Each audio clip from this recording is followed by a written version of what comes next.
Hello everyone, next question देखो। NCERT mathematics chapter 7 coordinate geometry exercise 7.2 the question number is 5। Find the ratio in which the line segment joining A, एक point है आपका A 1, -5, okay, and दूसरा point है B -4, 5 each. देखो ऐसे कोई line है, ओके, इस पे दो पॉइंट्स हैं, ये पॉइंट्स ए हो गया और ये पॉइंट्स बी हो गया, ओके। ए का पॉइंट कितना दे रखा 1, -5, डेट इज 1, -5, और बी का पॉइंट कितना दे रखा है -4, 5, तो -4, 5 now is divided by the x axis. Divide किससे हो रहा है? एक्स एक्सिस से। देखो आपको पता होना चाहिए कि points on the x axis similarly it is written by the like this one called the axis, okay. This is the x axis and this is the y axis. This is also called the abscissa and this is called the ordinate.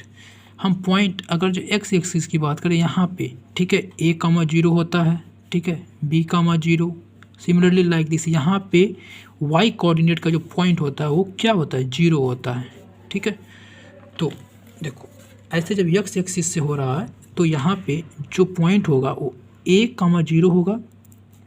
जब x axis है तो y coordinate 0 है, देखो हमने y coordinate को 0 कर दिया है, okay. Now also x axis also find the coordinate of the point of the division, ठीक है। तो लिखो सबसे पहले आपको क्या फाइंड करना है, रेशियो, और उसके बाद कोऑर्डिनेट, ठीक है। तो लेट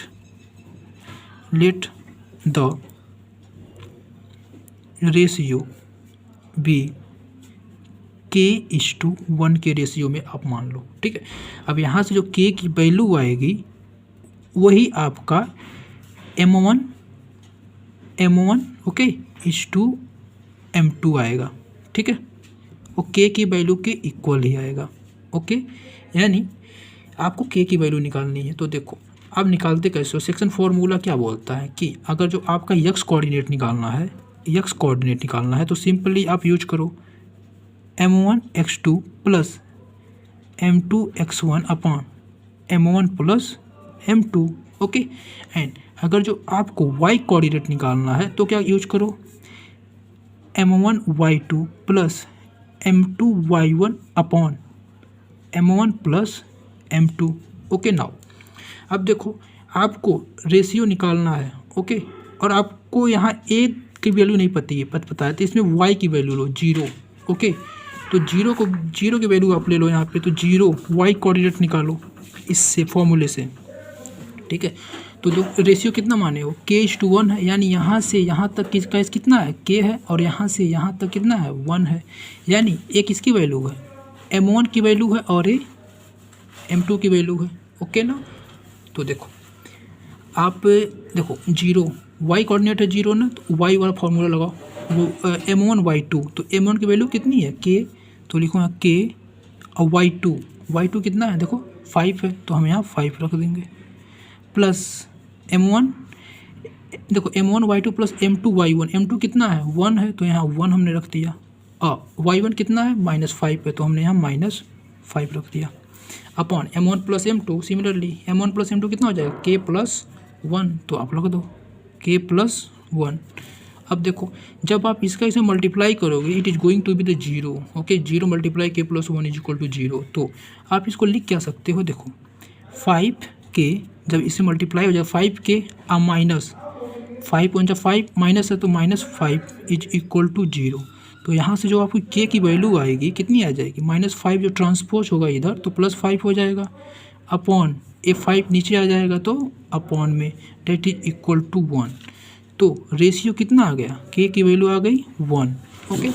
देयरफॉर आप स्टेटमेंट लिख लो, therefore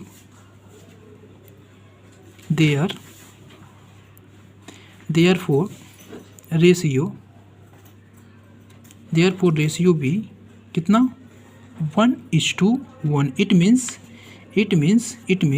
m1:m2 m2 is equal to how much 1:1, इसका मतलब यही हुआ, ओके। नाउ अब आप देखो, अब आप क्वेश्चन देखो, क्वेश्चन क्या था, ऐसे था ना। अब देखो अब ये रेशियो 1:1 हो गया। कितना हो गया? 1:1 हो गया। तो आप एक बार देखो क्वेश्चन को, एक बार फिगर फिर से यहाँ पर बना लो। जैसे मान लो ये कितना था, -4,5 था, ओके, एंड ये कितना था, -1,5 सॉरी 1,-5 था, ओके।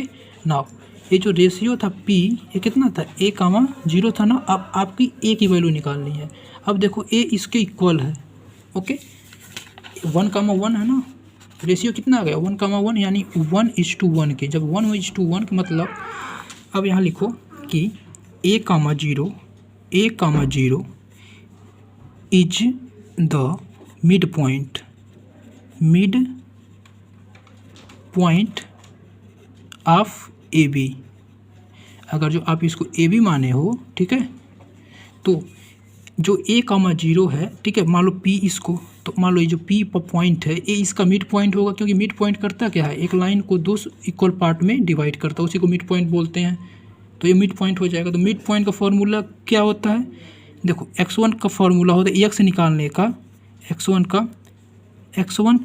x2/2, ठीक है, और y निकालने का फॉर्मूला क्या होता है मिड पॉइंट का, y1 + y2/2, ठीक है।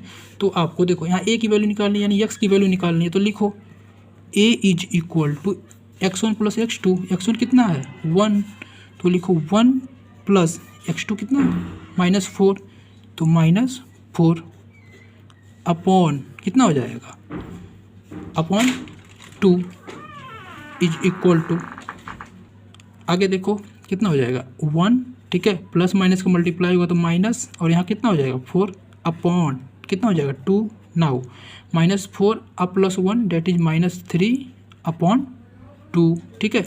देयरफॉर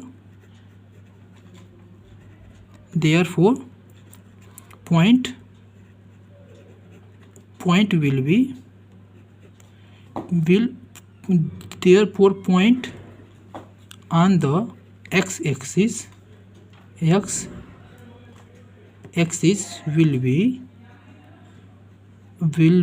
कितना हो जाएगा, 1,0 था, ठीक है, और a की वैल्यू आई कितनी है, -3/2, तो -3/2,0, okay. This is your answer. Thank you class.